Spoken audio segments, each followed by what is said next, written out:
Selamat sore teman-teman Fresh Community dan Rise Generation. Kembali lagi kita di ibadah Fresh Community pada sore hari yang indah ini. Teman-teman siap untuk menyembah nama Tuhan, amin. Haleluya. Teman-teman, sebelum kita akan mulai ibadah kita mau bersama-sama angkat hati kita mau berdoa. Terima kasih Bapa, terima kasih Yesus, terima kasih atas kebaikan-Mu, kasih sayang-Mu, dan juga kesempatan yang indah ini yang Kau berikan kepada setiap kami Tuhan, sehingga kami masih bisa untuk menyembah-Mu Bapa. Kami mau serahkan ibadah ini ke dalam tangan-Mu Tuhan, Engkau yang melawat ibadah ini Bapa mulai dari awal, pertengahan, hingga akhirnya.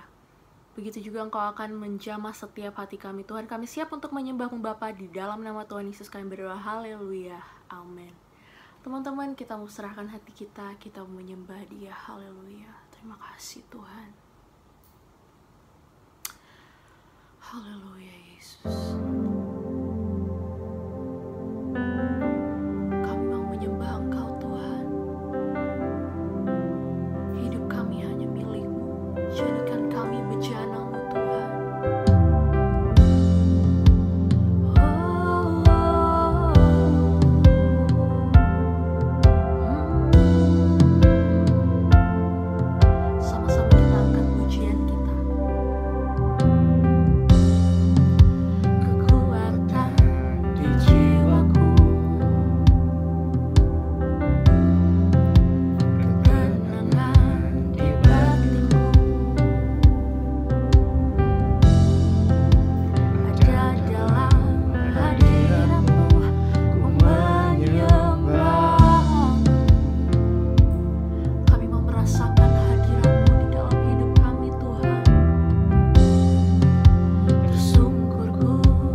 tak bisa menjauhkanku dari kasih-Mu.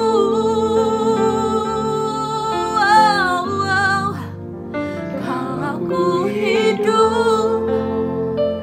ku hidup bagimu, mataku tetap memandangmu. Dunia tak bisa menjauhkanku dari kasih-Mu.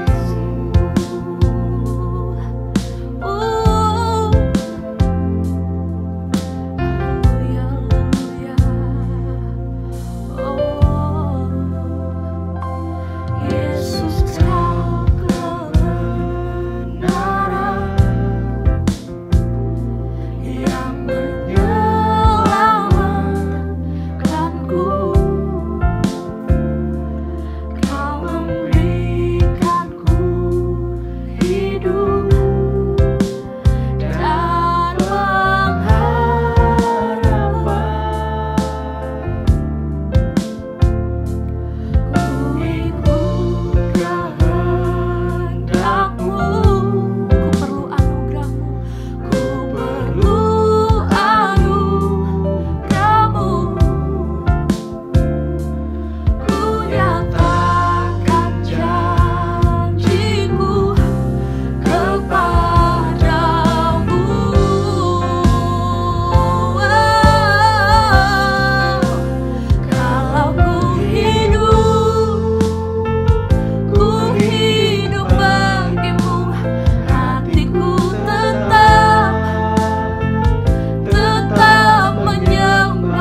Mari sama-sama kita berdoa.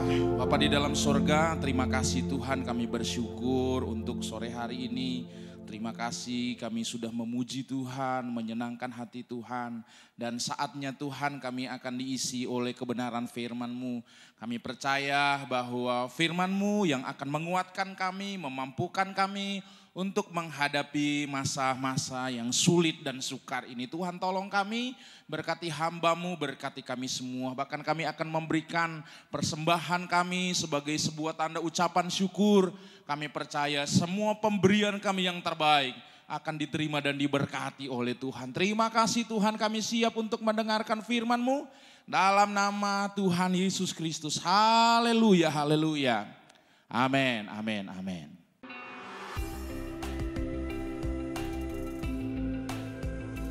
Teman-teman dapat memberikan persembahan dengan cara scan QR yang sudah tertera pada layar.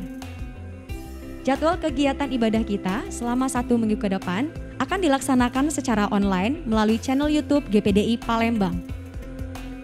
Pada hari Minggu, ibadah raya yang pertama, kedua, dan ketiga, Kamis, sektor pukul 19 melalui aplikasi Zoom, Jumat, ibadah pujian dan penyembahan, dan Sabtu ibadah Fresh Community. Terima kasih, Tuhan Yesus memberkati.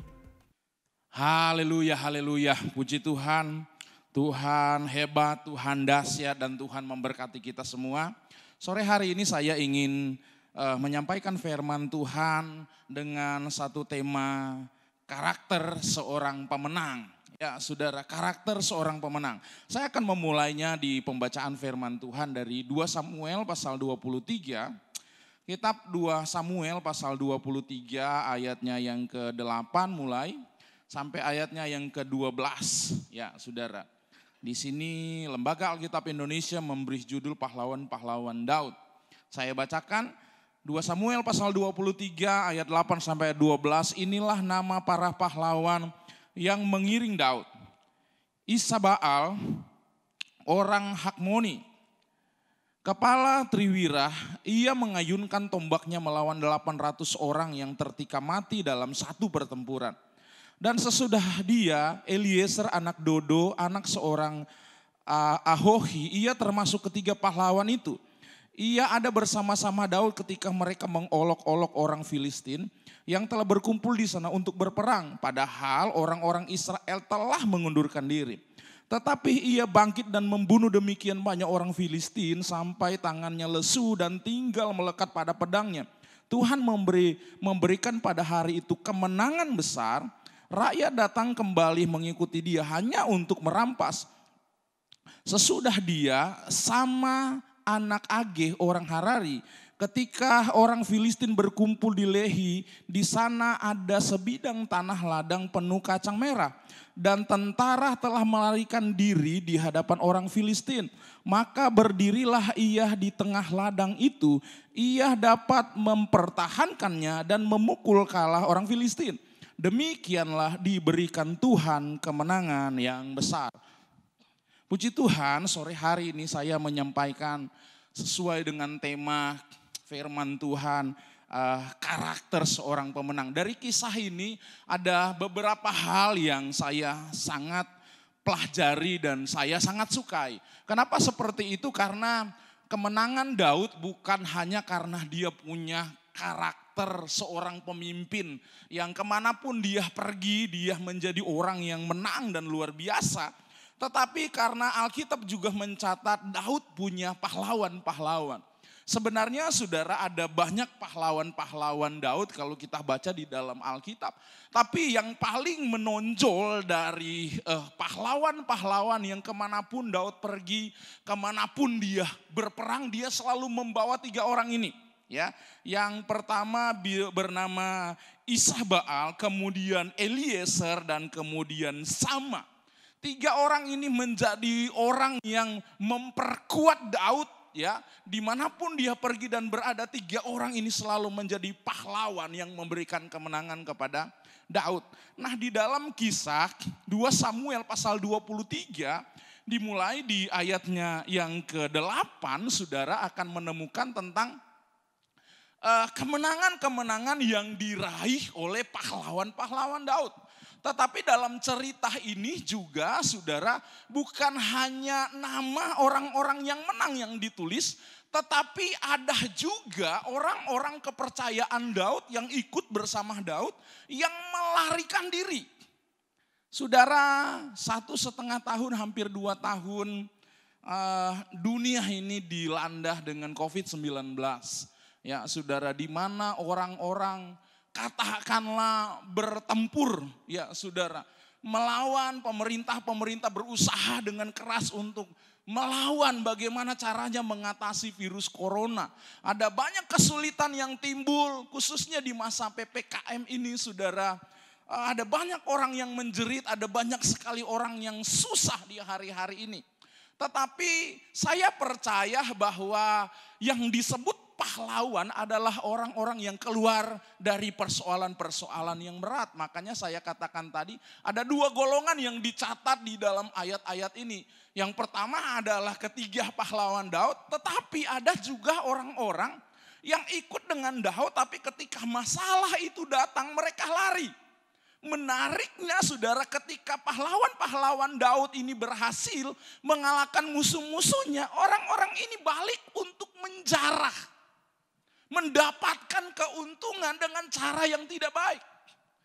Sama dengan hari-hari ini saudara, di tengah pemerintah berusaha keras saudara untuk bagaimana caranya supaya Indonesia itu keluar dari COVID-19, bencana yang besar melanda dunia ini. Ada juga orang-orang yang memanfaatkan ini untuk kepentingan pribadi dengan cara yang licik. Ya, ada PCR palsu lah saudara, kemudian vitamin palsu, kemudian ada kartu vaksin palsu, kemudian ada penimbunan saudara, penimbunan vitamin, obat-obatan dan sebagainya. Saudara, ini yang terjadi. Seperti yang terjadi di di dalam kitab 2 Samuel pasalnya yang ke-23 ini. Ada orang-orang yang berusaha dengan keras, saudara, untuk membantu, untuk memberikan kemenangan. Tetapi ada orang-orang juga yang punya mental seperti ini. Makanya saya menuliskan begini. Ternyata kesulitan belum tentu membentuk karakter seseorang. Tetapi kesulitan itu hanya memunculkan karakter asli dari seseorang. Sekali lagi, kesulitan belum tentu membentuk karakter. Tetapi kesulitan hanya memunculkan karakter asli dari seseorang. Ketiga orang ini karakternya muncul. Karakter aslinya itu muncul ketika bencana, peperangan dan kesulitan terjadi. Tetapi ada karakter yang lain juga yang muncul dari orang-orang yang mengikut Daud. Yang ketika peperangan datang mereka lari. Ketika pahlawan Daud berhasil mengalahkan musuh, mereka datang. Dan hanya untuk dikatakan Alkitab menjara dan mengambil keuntungan. Ini yang terjadi di hari-hari ini. Saudara, saya berharap di tengah kerja keras pemerintah kita bisa memberikan paling tidak saudara dukungan kepada pemerintah kita untuk tidak melakukan hal-hal yang tidak baik. Nah saudara, saya membaca satu kisah saudara. Jadi di tengah satu pertandingan beberapa waktu yang lalu saudara, ada pertandingan tenis Wimbledon di Inggris. Kemudian seorang profesor kesehatan diundang, dia bernama Sarah Gilbert. Sarah Gilbert ini diundang di pertandingan tenis tersebut saudara. Dan secara dia tidak tahu sebelum tenis ini dimulai, kemudian mereka membacakan bahwa sang ahli kesehatan yang bernama Sarah Gilbert ini itu ada. Saudara, begitu mendengar nama dari Sarah Gilbert ini saudara, orang-orang yang hadir di lapangan tenis itu mereka berdiri dan untuk sekian menit lamanya mereka memberikan tepuk tangan kepadanya. Kenapa seperti itu saudara? Ternyata Sarah Gilbert ini saudara adalah penemu dari vaksin AstraZeneca. Dialah yang menemukan vaksin ini dan saudara, dia menyerahkan seluruh hak paten penemuannya kepada pemerintah Inggris secara penuh. Bahkan tidak mengambil 1 sen pun keuntungan dari penemuan vaksin yang dia lakukan. Sehingga saudara, vaksin AstraZeneca ini menjadi vaksin termurah saudara, tetapi bukan murahan. Dan dipakai hampir di seluruh dunia karena ada satu orang yang seperti ini.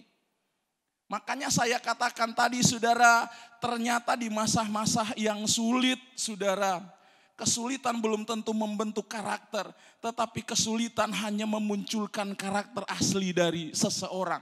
Dari cerita ini kita melihat bagaimana saudara, seorang yang luar biasa yang menemukan vaksin AstraZeneca ini saudara, benar-benar memberikan bantuan, memberikan segala-galanya untuk negara dan untuk orang-orang yang dia cintai. Saya berharap kita semua bisa menjadi contoh dan teladan. Saya ingin kita melihat tentang pahlawan-pahlawan dari Daud ini. Dikatakan ada 3 orang pahlawan yang membantu Daud, yang pada akhirnya lewat mereka inilah Daud mengalami banyak kemenangan. Yang pertama saudara, namanya itu bernama Isi-Baal. Saudara, di dalam ayat ini ditulis bahwa Isi-Baal ini saudara adalah seorang Hakmoni. Ya, kepala triwira, ia mengayunkan tombaknya melawan 800 orang yang tertikam mati dalam satu pertempuran. Wah, saudara, ini mah Rambo kalah, saudara ya. Jackie Chan pun kalah dengan ini ya, saudara. Apalagi Bruce Lee kalah, Avengers kalah. Sayang tidak dibuat menjadi sebuah film. Ya, saudara. 800 orang musuh, tentara musuh itu mati dalam satu pertempuran. Saudara, ini yang luar biasa yang kita lihat dari seorang yang bernama Isi-Baal. Saudara, dalam satu penelitian yang saya baca di sebuah buku tentang Isi-Baal ini, saudara. Dia adalah seseorang yang suka menunggu di antara tebing datangnya musuh. Jadi saudara, kalau dia tahu bahwa musuh itu akan datang, maka dia akan berdiri di antara 2 tebing. Dan seorang diri saudara, dia akan menanti kumpulan orang itu untuk melawan dan menghancurkan, bahkan membunuh mereka. Apakah ini bukan seorang yang pemberani saudara? Ya, dia suka sekali berdiri di persimpangan jalan sambil menunggu waktu yang tepat saudara untuk menghancurkan musuh. Makanya 1 Korintus pasalnya yang ke-16 berkata begini. 1 Korintus pasal 16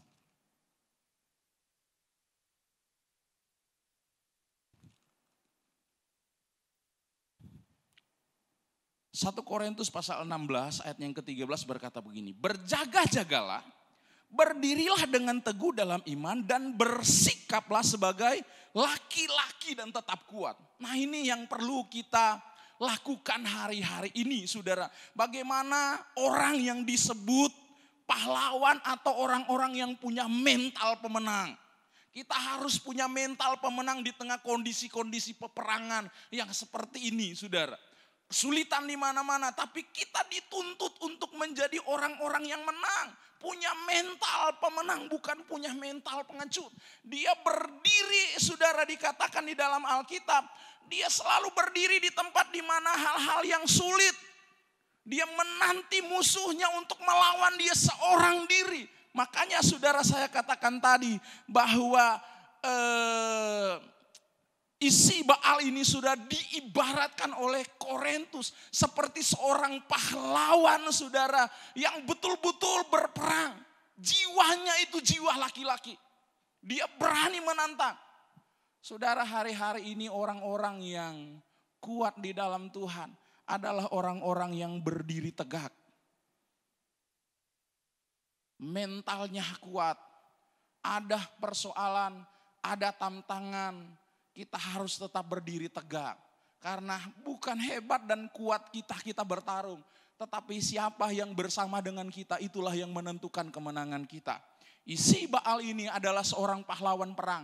Dan dia percaya selama Tuhan berdiri bersama dia di dalam peperangan, dia akan mengalami kemenangan. Kemudian yang kedua di situ dicatat adalah seorang yang bernama Eliezer. Coba kita kembali di dalam ayatnya yang ke-9 dan ayatnya yang ke-10 berkata begini.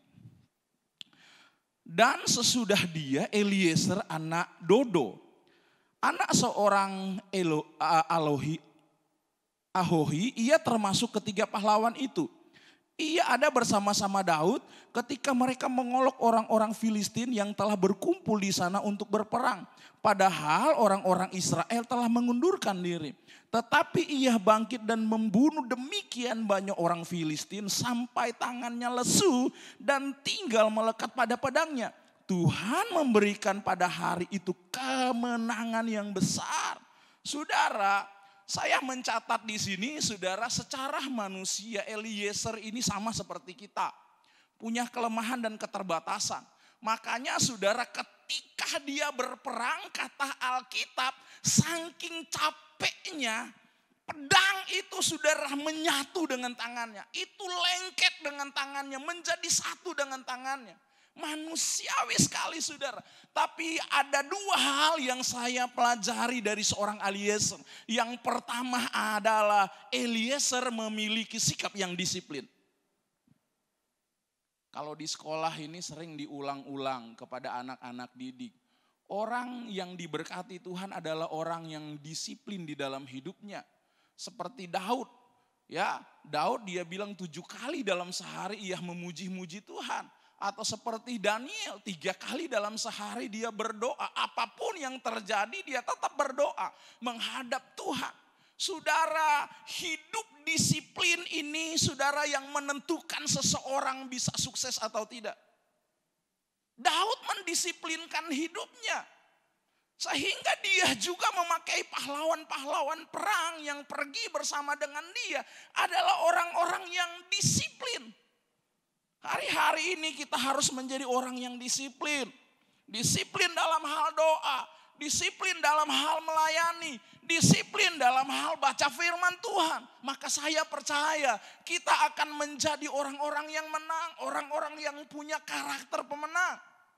Yang kedua saudara, Eliezer ini mempunyai sikap yang luar biasa, yaitu sikap rasa tanggung jawab. Sebelum selesai berperang, pantang pulang, saudara. Ini luar biasa. Namanya tanggung jawab. Eliezer mempunyai sikap yang bertanggung jawab. Dia tahu bahwa apa yang diberikan, kepercayaan yang diberikan oleh Daud kepadanya itu bukan main-main. Makanya apa yang diterimanya, saudara, sebagai sebuah tanggung jawab dikerjakannya dengan penuh tanggung jawab.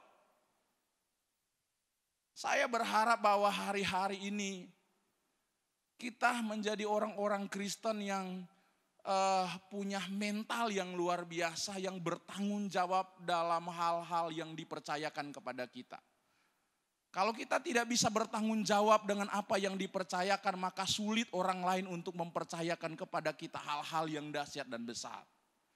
Itu ada 2 hal yang saya dapati kepada seorang Eliezer. Yang ketiga, saudara, atau yang terakhir, di sini dikatakan, coba kita kembali di dalam pembacaan kita tadi, ya, 2 Samuel pasalnya yang ke-23, ayatnya yang ke-11 dan ayatnya yang ke-12. Sesudah dia sama anak Age orang Harari. Ketika orang Filistin berkumpul di Lehi, di sana ada sebidang tanah ladang penuh kacang merah. Dan tentara telah melarikan diri dari hadapan orang Filistin. Maka berdirilah ia di tengah-tengah ladang itu. Ia dapat mempertahankannya dan memukul kala orang-orang Filistin. Demikianlah diberikan Tuhan kemenangan yang besar. Kalau saudara baca kisah dari seorang pahlawan yang satu ini, sebenarnya tanggung jawabnya kecil. Kenapa saya katakan tanggung jawabnya kecil? Tanggung jawab yang diberikan oleh Daud kepada Sama hanyalah menjaga kebun kacang merah. Sehingga ketika orang Filistin datang dan menyerbu saudara ladang ini, dikatakan di dalam Alkitab, tentara-tentara yang bersama dengan Sama ini mereka pergi dan melarikan diri. Mungkin yang pertama mereka takut. Mungkin ya saudara, takut. Yang kedua mungkin mereka berpikir bahwa yang mereka jaga ini tidak sesuai dengan apa yang mereka pertaruhkan. Yang dijaga kebun kacang merah harus dijaga dengan nyawa. Kira-kira begitu. Ya, mungkin kalau lagi menjaga istana tiba-tiba diserbu saudara, maka besok keluar di koran Sumsel pahlawan yang menjaga istana. Keren dikit saudara, iya kan? Kalau mungkin mati di dalam medan peperangan, keluar nanti pahlawan kemenangan di medan peperangan. Tapi mungkin orang berpikir lucu ini kalau mati di ladang kacang merah, saudara. Pahlawan kacang merah. Itu yang ditulis ya saudara. Yang dijaga tidak sesuai dengan apa yang harus dibayar. Yang pertama di sini saudara yang saya ingin sampaikan. Sama ini adalah orang yang berdiri di tengah-tengah kebun kacang merah. Mempertahankan kebun tersebut dengan nyawanya. Sebenarnya ini hal kecil. Tetapi yang saya ingin sampaikan adalah Sama adalah orang yang bertanggung jawab. Meskipun harus mengerjakan hal-hal yang sangat kecil. Makanya saudara di dalam Matius pasal 25. Di situ dikatakan bahwa Tuhan tidak akan pernah memberikan kepada kita tanggung jawab yang besar apabila kita tidak bisa mengerjakan tanggung jawab yang kecil dalam hidup ini. Kalau kita bisa mengerjakan hal-hal yang kecil di dalam hidup ini, maka kepada kita akan ditambahkan hal-hal yang besar. Saudara tahu bahwa Daud itu bukan siapa-siapa dahulu.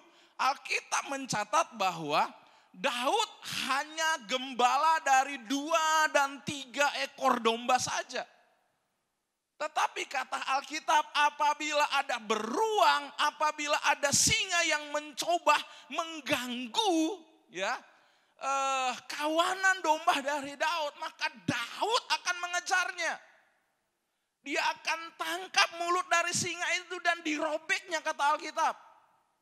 Kalau kita jadi Daud mungkin kita berpikir sama seperti pikiran orang-orang yang bersama Sama waktu itu ya. Sama waktu itu di ladang ini. Yang kita jaga tidak sebanding dengan yang kita pertaruhkan. Kalau kita mungkin hanya punya 2 atau 3 ekor domba saja, ada singa yang datang. Kita pasti lari, biar kalah 2-3 ekor itu saudara. Iya kan? Daripada kita dimakan, toh cuma 2-3 ekor saja. Tapi tidak demikian dengan Daud. Pengalaman yang sama itu menjadi standar Daud yang diukurkan kepada pahlawan-pahlawan yang mengikuti dia selama ini. Termasuk yang bernama Sama tadi. Tidak sebanding dengan tanggung jawab, tidak sebanding dengan nyawa yang dia pertaruhkan. Hanya ladang kacang merah, kalaupun mati gelarnya pahlawan kacang merah. Gak sebanding saudara. Tetapi saya percaya Daud juga mengukurkan dengan hal yang sama. Pada akhirnya saudara dari 2-3 ekor yang digembalakan oleh Daud, dia bisa menjadi raja atas Yehuda.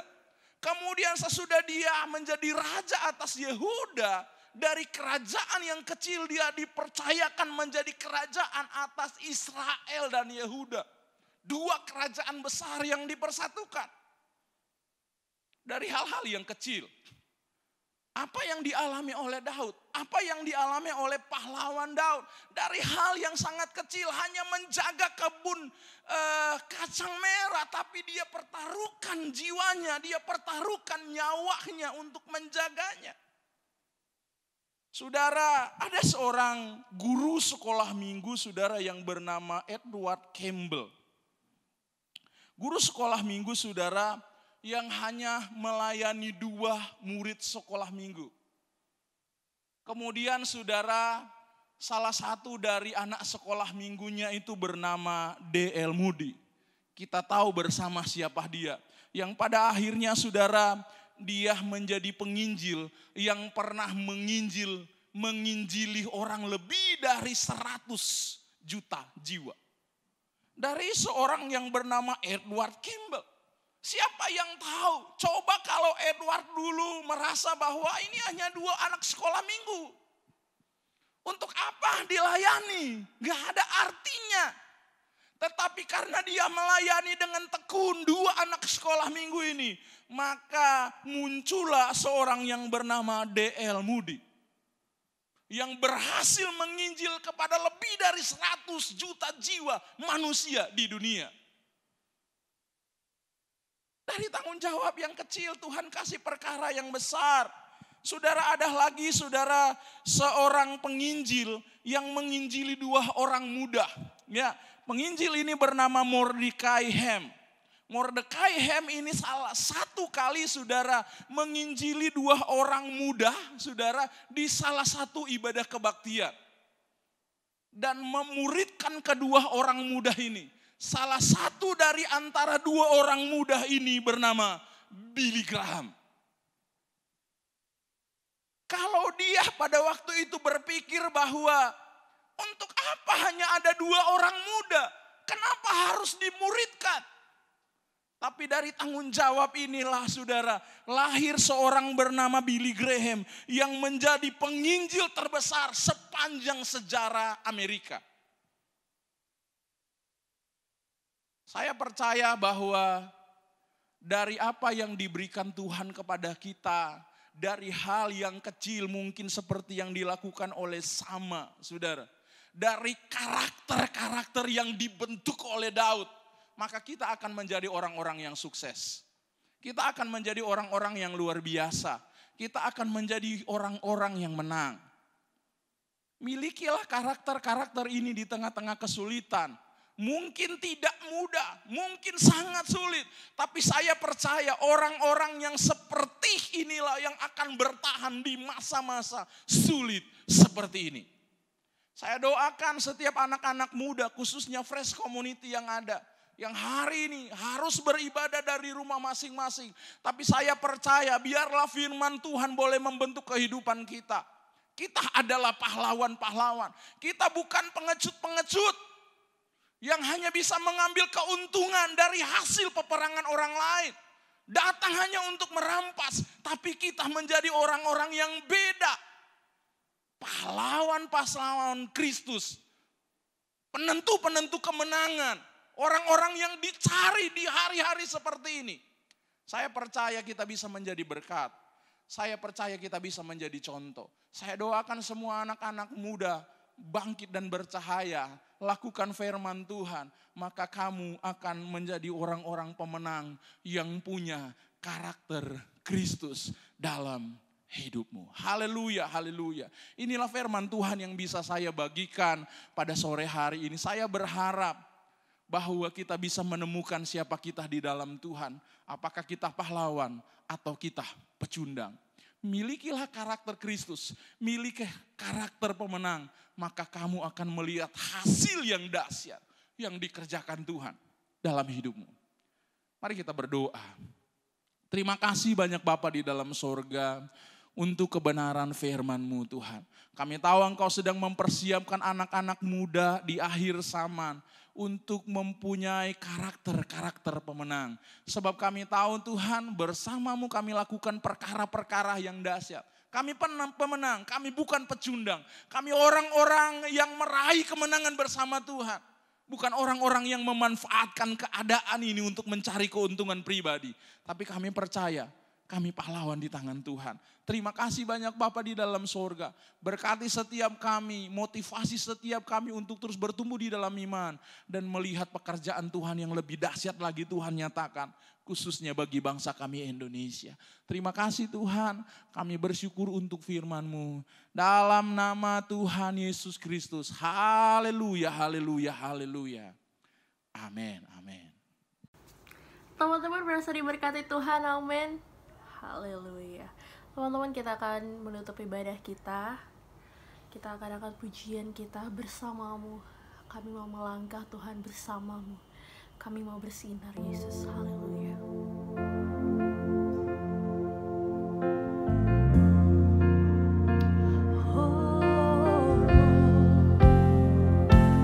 Sama-sama kita angkat pujian kita. Bersama-Mu ku kan melangkah, bersama-Mu ku hadapi semua. Ku yakin Kau sumber terangku, selama ku bersama-Mu. Bersama-Mu ku kan melangkah, bersama-Mu ku hadapi semua. Ku yakin Kau sumber terangku, selama ku bersama-Mu. Selama ku bersama-Mu. Selama ku bersama-Mu. Ku kan bersinar. Terima kasih Tuhan. Mari kita berdoa. Terima kasih banyak Bapa di dalam sorga, kami bersyukur untuk sore hari ini. Terima kasih untuk kebenaran firman-Mu. Kami percaya kami yang di rumah masing-masing atau kami pun yang ada di tempat ini, kami percaya bahwa berkat sukacita, berkat damai sejahtera menjadi bahagian kami selama-lamanya. Tuhan akan tolong kami Bapa, biarlah kami memiliki karakter-karakter pemenang seperti firman Tuhan yang sudah kami dengarkan di sore menjelang malam hari ini. Berkati kami semua, setiap anak-anak muda-Mu, baik yang bersekolah, yang berkuliah, yang bekerja Tuhan. Kami berdoa di dalam nama Yesus, berkat kesehatan, kekuatan menjadi bahagian kami masing-masing. Bahkan setiap orang tua kami, sanak saudara, keluarga kami berkati mereka di dalam nama Tuhan Yesus. Bahkan orang-orang muda yang mulai jauh dari Tuhan, mulai mundur dari Tuhan, biar Tuhan tarik mereka dengan tali kasih-Mu. Sehingga Tuhan, kami boleh melakukan perkara-perkara yang besar, yang dahsyat bersama dengan Tuhan. Terima kasih Tuhan, kami bersyukur untuk ibadah ini. Tuhan memberkati semua Tuhan, pengurus-pengurus di Fresh Community, kami serahkan semuanya ke dalam tangan Tuhan. Kami membangun untuk Tuhan, melayani untuk Tuhan. Terima kasih banyak Bapa, untuk sore malam hari ini kami bersyukur untuk semua berkat-berkat yang sudah Tuhan kerjakan dalam kehidupan kami. Terima kasih Tuhan, mari kita angkat tangan kita. Terimalah berkat dari Allah Bapa, cinta kasih sayang dari Tuhan kita Yesus Kristus, persekutuan yang indah di dalam Allah kita Roh Kudus, menyertai, memberkati kita semua, mulai hari ini, besok sampai selama-lamanya. Terimalah berkat ini dengan penuh sukacita, dalam nama Tuhan Yesus Kristus. Haleluya, haleluya. Amin, amin, amin. Puji Tuhan. Selamat malam dan Tuhan Yesus memberkati.